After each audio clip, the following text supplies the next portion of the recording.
अखिल भूमंडलीय सर्व शिरोमणि मुनि समाज के संस्थापक आदि मुनीश्वर योगेश्वर सदगुरुदेव शिव मुनि महाराज की जय।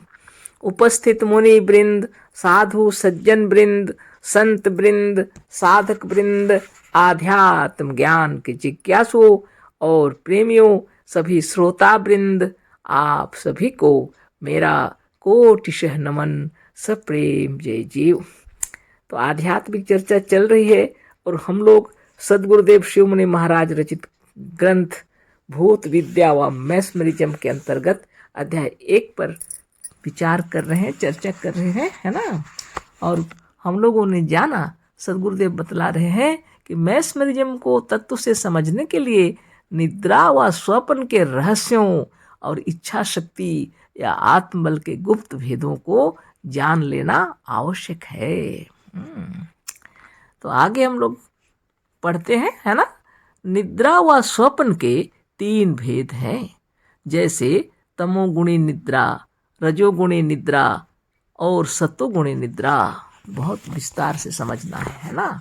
सदगुरुदेव बतला रहे हैं निद्रा व स्वप्न के 3 भेद हैं, जैसे तमोगुणी निद्रा है एक, रजोगुणी निद्रा भी है और सत्वगुणी निद्रा, यानी 3 प्रकार की निद्रा। यह साधारण निद्रा जो साधारण मनुष्यों को भी नित्य आती है, जिसकी अनंत शक्तियों का वर्णन अभी किया गया है, तमोगुणी निद्रा है। तो जो नित्य लोग सो रहे हैं नींद में, साधारण से साधारण व्यक्ति को जो नींद आती है, सदगुरुदेव कह रहे हैं यही नींद, इसी निद्रा के बारे में अनंत शक्तियों का वर्णन जो अभी हम लोग कर रहे थे किए हैं, यही निद्रा है तमोगुणी निद्रा। यानी जिस निद्रा में सब लोग सोते हैं, साधारण से साधारण व्यक्ति भी जिस नींद का माने जिस नींद के आगोश में चले जाते हैं, सोते हैं, है ना। इसको गुरुदेव कह रहे हैं तमोगुणी निद्रा।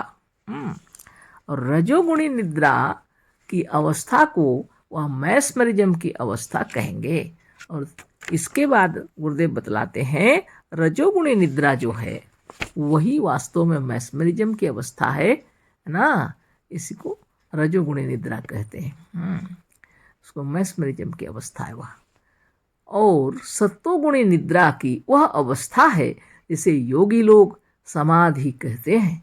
और इससे आगे आप देखिए सत्वगुणी निद्रा, है ना, यह वह अवस्था है इसे योगी लोग समाधि कहते हैं। इस सत्वगुणी निद्रा को तुरीय अवस्था भी कहते हैं और इस सत्वगुणी निद्रा को ही तुरीय अवस्था भी कहते हैं। अब साफ स्पष्ट हो गया। साधारण लोग जो सोते हैं, हम लोग सभी साधारण रूप में जो सोते हैं, उसको कहते हैं तमोगुणी निद्रा। और मैस्मरिज्म की निद्रा को कहते हैं रजोगुणी निद्रा।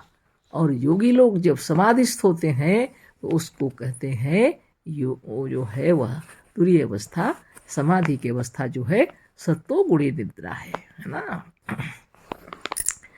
बहुत बड़ी बात, दिन में अच्छी निद्रा नहीं आती।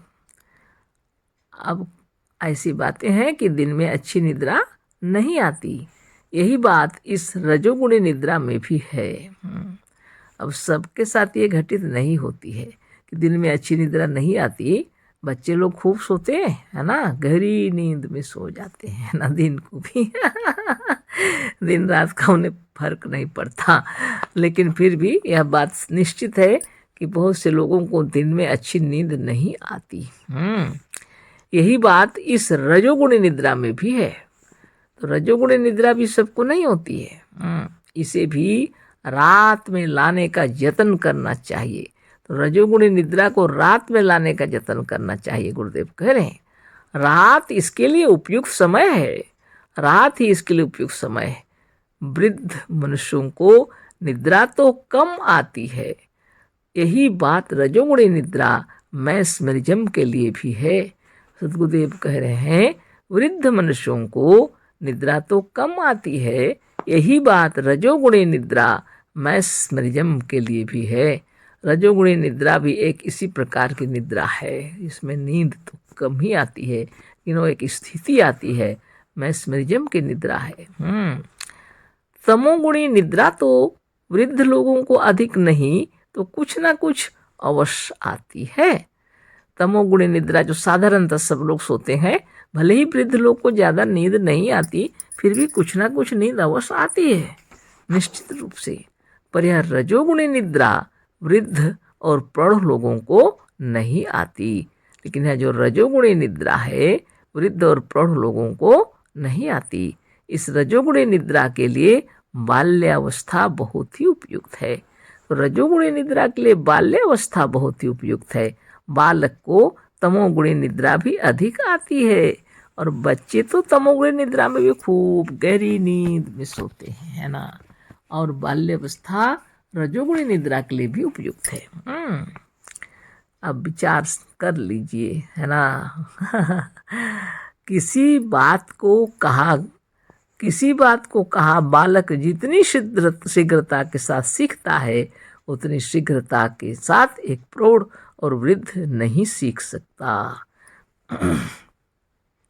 उदाहरण दे रहे हैं गुरुदेव, किसी भी बात को जो कहा जाता है बालक उसको शीघ्र से शीघ्र सीख लेता है। जितनी शीघ्रता से एक बालक सीखता है, उतनी शीघ्रता के साथ एक प्रौढ़ और वृद्ध नहीं सीख सकता। मनुष्य एक मनोमय पदार्थ है। कितनी बार सद्गुरुदेव हम लोग को बतलाते हैं कि मनुष्य एक मनोमय पदार्थ है। मनुष्य वही है, उतना ही है और वैसा ही है जैसा उसका मन है, विचार है और विश्वास।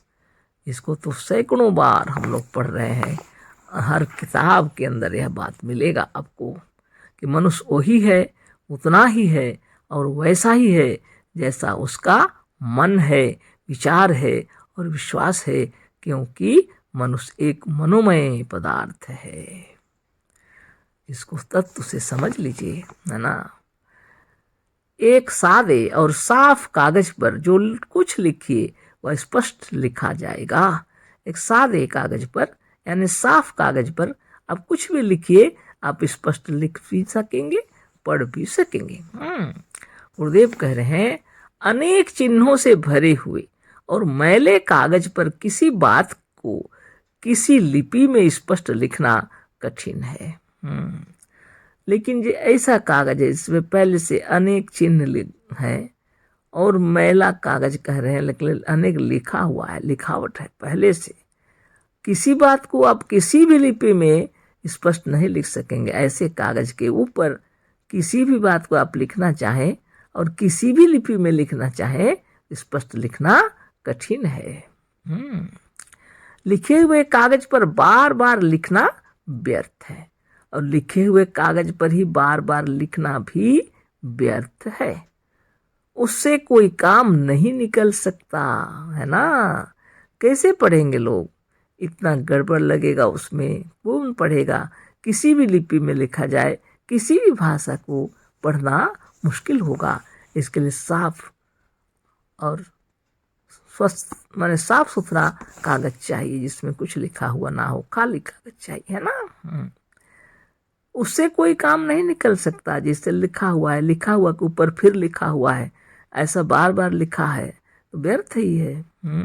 उसे कोई काम नहीं हो सकता, उसे कोई पढ़ नहीं सकता, है ना। पढ़ना ही मुश्किल है। शिक्षा, अनुभव, ज्ञान और विचार का प्रभाव मन के कागज, प्लेट, शीशा व तख्ते पर पड़ा करता है। इतना उदाहरण क्यों दिए हैं गुरुदेव? सिर्फ इसलिए कि ज्ञान का अनुभव, शिक्षा का अनुभव भी जो होता है वो किस प्रकार होता है। गुरुदेव लिखते हैं, शिक्षा, अनुभव, ज्ञान और विचार का प्रभाव, चाहे शिक्षा का अनुभव हो या ज्ञान और विचार का प्रभाव हो, मन के कागज यानी मन के प्लेट, है ना। कागज या मन का प्लेट उदाहरण दे रहे हैं गुरुदेव, शीशा व तख्ते पर पड़ा करता है। तो मन रूपी कागज और मन रूपी प्लेट या मन रूपी तख्ते, यानी मन के अंदर आप मन को एक कागज, प्लेट और शीशा और तख्ते का समान समझ लीजिए, जिस पर विचारों का प्रभाव पड़ता है, अनुभव का प्रभाव पड़ता है, शिक्षा का प्रभाव पड़ता है। प्लेट से हम मतलब शीशे के उस सादे नेगेटिव प्लेट से है, जिस पर फोटोग्राफर कैमरा चित्र लिया करते हैं। तो गुरुदेव कह रहे हैं प्लेट से मतलब यहाँ पर उस शीशे के उस सादे नेगेटिव प्लेट से है जिस पर फोटोग्राफर कैमरा चित्र लिया करते हैं, जिस पर फोटोग्राफर कैमरा से चित्र लिया करते हैं।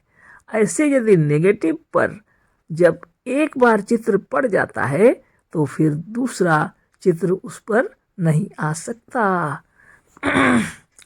ऐसे नेगेटिव प्लेट पर अगर एक बार चित्र पड़ जाता है दूसरा फिर उस पर चित्र नहीं आ सकता।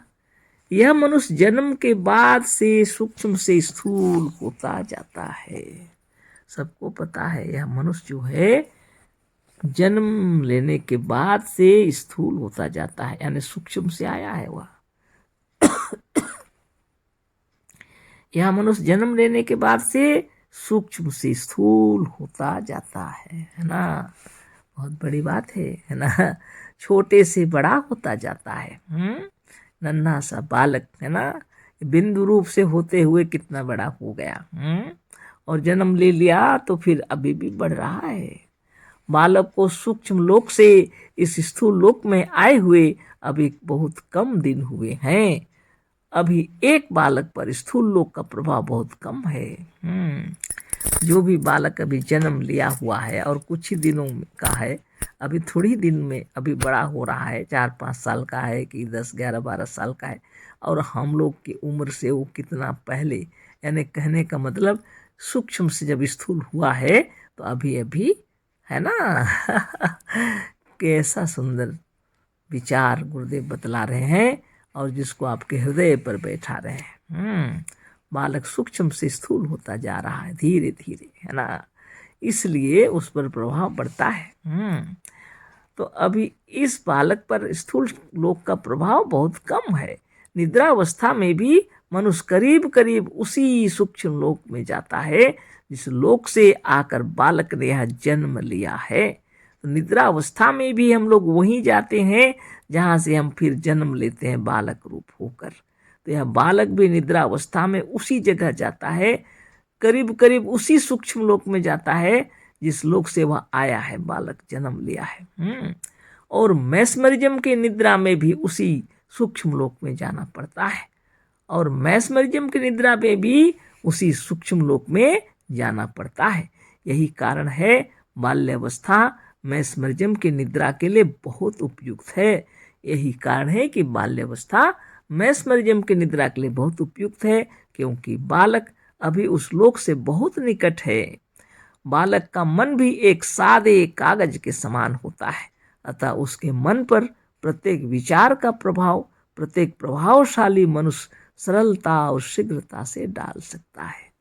जो प्रभावशाली व्यक्तित्व है जिन्होंने मैस्मरिज्म का अभ्यास किया हुआ है और दूसरे पर भी अगर अभ्यास करना चाह रहे हैं तो बालक को लेना पड़ेगा, है ना, क्योंकि उसके जो मन के अंदर सादा कागज समझ लीजिए, साफ सुथरा मन है अभी, है ना, और आप उस पर अपना प्रभाव जमा करके उस पर अपना प्रभाव ऐसा डाल सकते हैं कि मैस्मरिज्म की नींद में उसको सुला सकते हैं, है ना।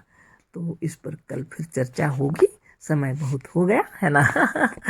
आप चिंतन ध्यान और तपस्या करते रहिए और अपने आप को महान से महान और अच्छा से अच्छा बनाइए। आप तो महान ही है ना। अशेष धन्यवाद, कोटिशः नमन, सप्रेम जय जीव। सद्गुरुदेव शिव मुनि महाराज की जय।